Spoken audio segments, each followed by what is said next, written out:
Jadi setiap jam kita perlu mengkonsumsi air sejumlah tubuh kita, berat badan yang 75 kilo ya 75 cc kali 24, kira-kira gitu.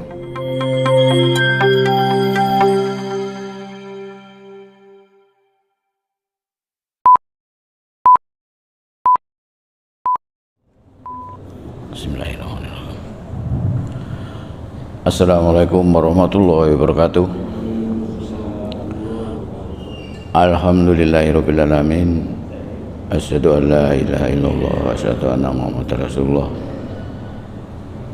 Allahumma sholli ala Muhammad wa ala ali Muhammad kama shallaita ala Ibrahim wa ala ali Ibrahim wa barik ala Muhammad wa ala ali Muhammad wa ala Ibrahim wa ala ali Ibrahim fil alamin innaka Hamidum Majid. Bapak Ibu jamaah salat subuh yang saya hormati, kita ketemu lagi bincang-bincang ringan masalah kesehatan jasmani. Pagi ini kita mungkin membahas tentang cuaca panas. Saat ini cuaca sangat panas, nggak tahu berapa derajat, tapi yang jelas begitu terasa panas beberapa waktu ini. Cuaca panas atau cuaca dingin itu sama-sama harus dihadapi dengan baik. Sekarang ini cuaca panas, maka satu hal yang perlu kita sama-sama perhatikan adalah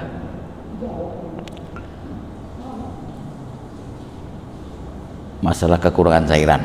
Nah, jadi kalau cuacanya panas, maka kita perlu perhatikan cairan tubuh kita agar kita tidak menjadi kekurangan cairan. Kekurangan cairan itu bisa terjadi ya karena cuaca panas di luar sana, kita bekerja, kita beraktivitas yang lain, maupun kalau kita senang adem, yaitu karena cuaca panas maka kita akan mendekam di ruang kamar dengan AC biar tidak kepanasan. Itu juga perlu memperhatikan tentang cairan. Jadi kalau kita seperti di masjid ini ada AC enak, kita tidak boleh lupa bahwa AC itu juga menyebabkan kekurangan cairan, tidak hanya panas.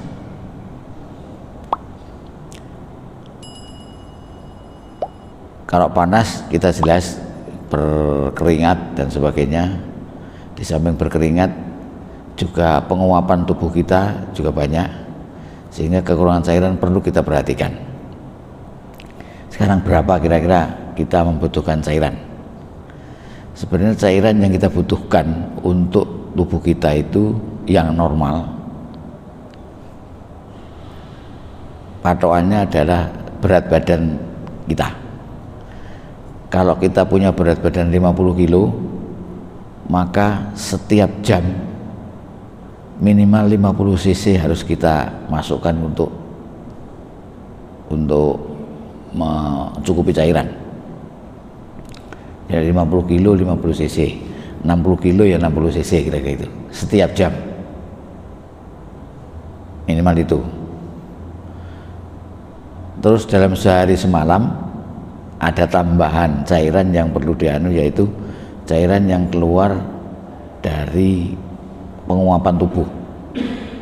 Itu kira-kira antara 300 sampai 500 cc, tergantung dari luasnya permukaan tubuh. Nah, luas permukaan tubuh itu ditentukan oleh berat badan juga dan tinggi badan. Jadi ya lebih gampang yang kalau badannya gemuk, otomatis permukaannya luas, lebih luas daripada yang kurus. Jadi kita ambil perhitungan antara 300 sampai 500. Jadi setiap jam kita perlu mengkonsumsi air sejumlah tubuh kita, berat badan yang 75 kilo ya 75 cc kali 24, kira-kira gitu. Jadi kalau 50 kilo 50 cc kali 24, ya, tiap jam minimal ya itu yang termasuk. Itu untuk mencukupi kebutuhan cairan kita agar kita tidak kekurangan cairan. Kalau kita tambah aktivitas, misalkan kita olahraga dan sebagainya, banyak keringat, otomatis juga kita menambah sejumlah berapa yang kita kira-kira keluarkan pada saat itu. Nah, kalau di ruang AC kan tidak berkeringat, tidak apa. Iya. Jadi kalau di ruang AC itu keringat tidak keluar, tapi penguapan tubuh kita tetap ada, dan itu juga harus diperhatikan. Jadi jangan beranggapan bahwa kalau di ruang AC cairan tidak kurang, tidak. Justru di ruang AC kita harus hati-hati. Kalau sehari-harian kita ngadem di ruang AC, maka cairan juga harus kita cukupi dengan perhitungan tadi, minimal tiap jam berapa berat badan kita. Jadi 50 kilo, 50 cc, 75, 70 dan sebagainya, patokannya itu. Ditambah dengan penguapan tadi sehari semalam antara 300 sampai 500 cc. Itu yang kita perhatikan. Nah, untuk anak-anak kadang-kadang kita tidak perhatikan, dianggap mereka kalau minta. Nah, itu kita juga perhatikan. Kalau pada waktu panas-panas begini, maka yang sekolah dan sebagainya dipesan jangan lupa bawa sangu air dan sebagainya agar tidak kekurangan cairan. Yang lebih rentan yaitu kalau kita menghadapi usia-usia yang sudah lansia. Lansia seringkali susah minum air, disuruh minum susah kalau lansia itu. Nah, jadi kita perlu perhatikan pada waktu cuaca panas begini, maka kekurangan cairan mesti diperhatikan. Ya kira-kira jumlahnya berat badan tadi, berat badannya berapa, itu yang harus dikonsumsi tiap jam sesuai dengan itu. Kalau tidak bisa tiap jam, ya tiap 2 jam. 2 jam berarti kalau 50 kilo berarti 100 cc tiap 2 jam, misalkan begitu, biar kekurangan cairan tidak menyebabkan gangguan pada kesehatan kita. Di samping itu, cuaca panas kalau di luar, kita mesti melindungi diri. Di antaranya pakaian. Pakaian yang sebenarnya paling aman, baik cuaca dingin maupun cuaca panas, itu memang warna putih. Pakaian warna putih itu paling aman. Jadi kalau kita pakai seragam putih, itu sebenarnya aman untuk melindungi dari panas maupun dari dingin. Karena pakaian putih itu tidak begitu menyerap panas dan juga tidak memantulkan panas. Itu yang paling bagus. Jadi pakaian putih itu paling bisa melindungi. Nah, kalau cuaca panas mungkin dengan lengan panjang dan sebagainya, karena panas, sengatan matahari itu juga bisa menyebabkan hal-hal yang tidak diinginkan terhadap kulit. Jadi kalau kita melindungi dulu dengan lengan panjang panah putih misalkan, itu juga sekaligus melindungi dari sengatan matahari yang sangat menyengat. Bahkan ada beberapa sinar-sinar ultraviolet yang bisa memicu gangguan-gangguan kulit. Kemudian ada beberapa penyakit yang mungkin muncul pada cuaca panas. Ya, kita kalau di masjid sudah kelihatan bahwa pada cuaca panas banyak muncul batuk pilek. Itu salah satunya. Karena orang pada waktu tidur, kalau pada waktu panas begini kadang-kadang kita tidak menyadari bahwa kita itu bernapas dengan lewat mulut. Kalau lewat mulut maka akan menimbulkan kekeringan di tenggorok.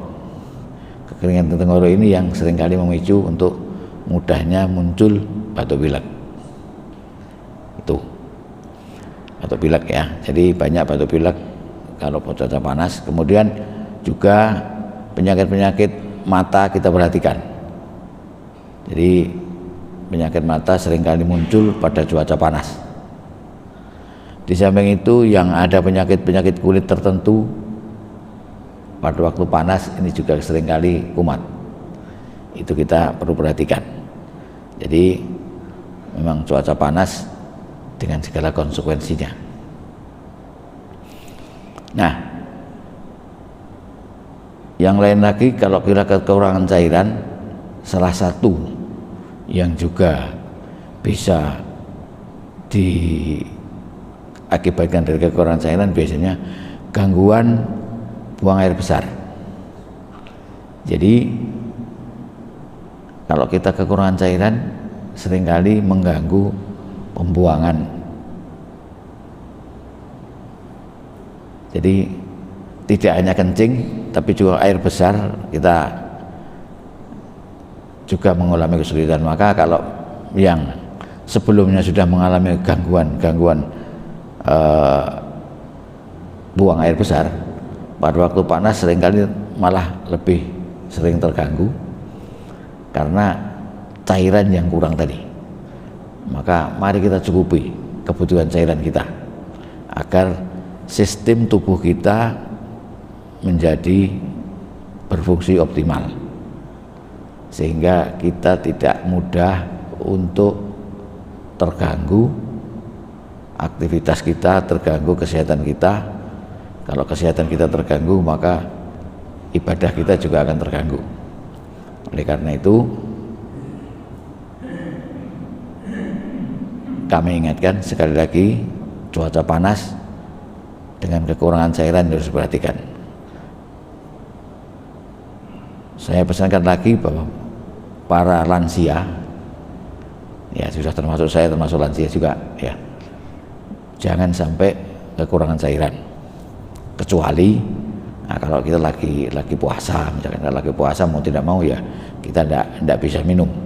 Tapi kalau tidak puasa silahkan dikoreksi dengan baik tentang cairan tubuh kita, jangan sampai kekurangan.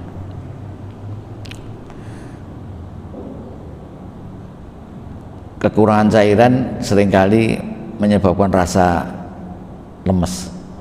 Jadi tubuh kita akan merasa lemas, dan di situ juga akan menimbulkan gangguan aktivitas,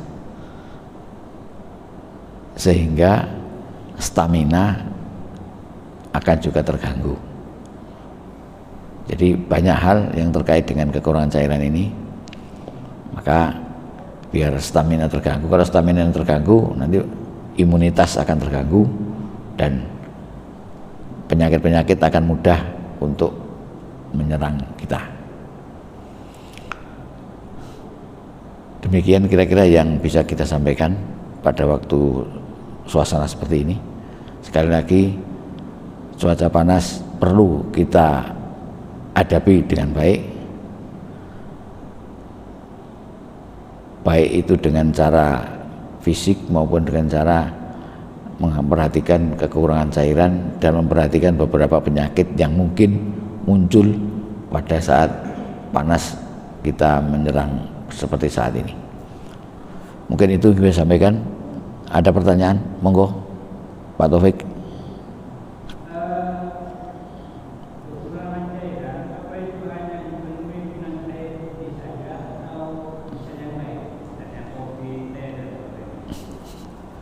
Oke, kekurangan cairan tidak harus ya. Kalau kopi teh ya termasuk air Pak, itu termasuk ada airnya.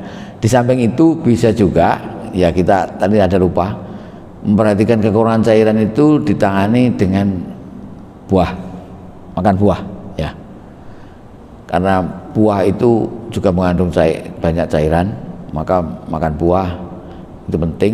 Di samping buah itu juga banyak mengandung vitamin, jadi ada vitaminnya.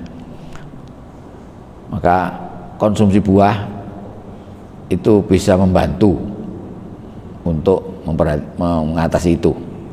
Walaupun mungkin kalau buah ya agak sedikit mahal saat ini mungkin ya. Harganya lumayan mahal, tapi tidak apa-apa kalau ada biaya, silahkan aja. Buah, teh, kopi ya boleh-boleh saja bagi yang tidak berhalangan. Misalkan kalau teh dengan gula, mungkin mereka yang gangguan diabetes ya tidak usah pakai gula, seperti itu. Kopi sebenarnya juga tidak demikian, kopi dengan gula, mungkin gulanya yang diabetes juga kita perhatikan, jangan sampai terlalu banyak. Bahkan sebenarnya tidak boleh yang ada gulanya, tapi kalau yang tidak apa-apa silakan saja, yang tidak ada gangguan. Mungkin itu ya, di samping air, buah perlu diperhatikan, terutama buah-buah yang banyak mengandung air, misalkan ada semangka, ada melon, ada kates dan sebagainya. Mungkin itu Pak Taufik. Demikian mungkin yang bisa disampaikan. Moga-moga kita tetap bisa menjaga kesehatan agar ibadah kita tetap berjalan dengan baik kalau badan kita sehat. Terima kasih segala perhatian, mohon maaf apabila kurang. Assalamualaikum warahmatullahi wabarakatuh.